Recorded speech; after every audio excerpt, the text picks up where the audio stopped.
Salam literasi. Literasi menghaluskan perasaan, memperluas pengetahuan, dan memperdalam makna kehidupan. Sudah baca buku hari ini? Saya tahu pasti kalian masih malas membaca buku. Ya, pasti tentu. Mengenang 100 tahun Freire, berikut sajian biografi pria bernama asli Paulo Freire. September telah memasuki pekan pertama. Kalian tentu tidak asing dengan nama Paulo Freire. Melalui buku pendidikan kaum tertindas, terbitan LP3ES karya Freire, banyak dipelajari oleh kaum terdidik Indonesia.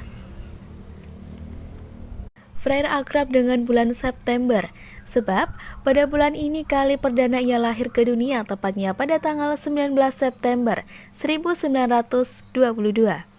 Seabad telah berlalu, Freire tenang di alam sana. Namun, karya dan pemikirannya layak dikenang kembali. Mengenang 100 tahun Freire, berikut sajian biografi pria bernama asli Paulo Freire. Dikutip dari berbagai sumber, Freire lahir ketika terjadinya krisis ekonomi Amerika Serikat tahun 1922, berlanjut ke negaranya yaitu Brasil. Orang tua Freire yang masuk kelas menengah kala itu mengalami kejatuhan keuangan hingga berdampak pada jenjang sekolah Freire. Tahun 1931, keluarga Freire terpaksa pindah ke Jabatao. Ayah Freire meninggal dunia di tempat itu. Pengalaman mendalam akan kelaparan sewaktu masih bocah membuat Freire pada umur 11 tahun punya tekad kuat untuk mengabdikan hidupnya pada perjuangan melawan kelaparan agar anak-anak lain jangan sampai mengalami kesengsaraan yang tengah dialaminya itu. Tertinggal 2 tahun dibanding teman-teman sekelasnya, pada umur 15 tahun, ia lulus dengan nilai pas-pasan untuk dapat masuk sekolah lanjutan. Namun setelah situasi keluarganya membaik, Paulo Freire mampu menyelesaikan pendidikan sekolah lanjutan, lalu masuk ke Universitas Recife dengan mengambil Fakultas Hukum. Saat itu ia juga belajar filsafat dan psikologi bahasa, sembari menjadi guru paruh waktu bahasa Portugis di sebuah sekolah lanjutan. Saat lulus dari sarjana hukum, Freire bekerja sebagai pejabat dalam bidang kesejahteraan, bahkan menjadi direktur bagian pendidikan dan kebudayaan sesi pelayanan sosial di negara bagian Pernambuco.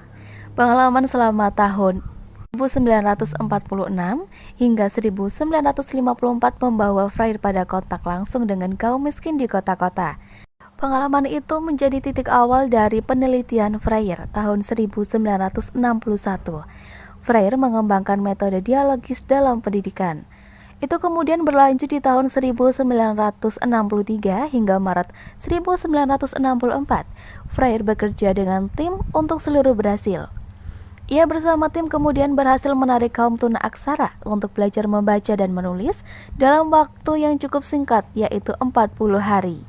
Bahkan, kaum tuna aksara pun diajari untuk masuk ke alam pemahaman pada kesadaran politik yang dapat digunakan untuk konteks kehidupan nyata. Di Indonesia sendiri, Paulo Freire banyak menjadi teladan sebagai sosok yang secara teoritis sekaligus praktis telah menjalankan agenda pendidikan. Ia tak hanya selesai pada penelitian, tapi berperan langsung dalam pendidikan masyarakat. Tak ayal jika Freire layak mendapat sembatan sebagai pejuang pendidikan yang telah membebaskan masyarakat dari kebodohan dan kegelapan. Konsep pendidikannya yang diangkat Freire murni memanusiakan manusia dan memberadabkan manusia. Melalui pemikiran Freire, pendidikan mengembalikan jati diri manusia yang sesungguhnya sebagai manusia yang merdeka, berhak untuk hidup, tidak ditindas dan tidak diperlakukan secara sewenang-wenang. Pendidikan merupakan malaikat penjaga kebaikan kehidupan manusia dari kejahatan. Pendidikan akan selalu berkaitan dengan manusia, sehingga sulit menafikan pemahaman akan kemanusiaan itu sendiri, baik dalam bangunan filosofis, teoritik, sampai pada praktis pelaksanaannya. Pendidikan diartikan sebagai hal yang dinamis, kontekstual, tanpa kelas dan tidak diskriminatif. Itu pandangan Paulo Freire. Baginya pendidikan mampu membebaskan manusia, kaum-kaum tertindas dan kaum-kaum penindas dari sistem pendidikan yang menindas. Gagasan pendidikan Freire dalam memperjuangkan anak-anak miskin agar tetap bersekolah dan belajar merupakan hal yang sangat hakiki. Ini dilakukan dalam rangka mengentaskan kebodohan, ketertindasan, keterbelakangan, dan sebagainya. Ini terbaca dari pandangan tentang pendidikan. Freire memang layak kita ingat kembali dalam rangka 100 tahun. pendidikan kritis, pendidikan yang tidak pandang bulu, pendidikan yang berhak dirasakan semua kaum dan golongan. Konsep pendidikan merdeka akan sangat elegan jika sedikit mencomot landasan pemikiran Freire. Dan pertanyaan akhirnya, apakah pendidikan Indonesia telah merdeka atau justru sebaliknya?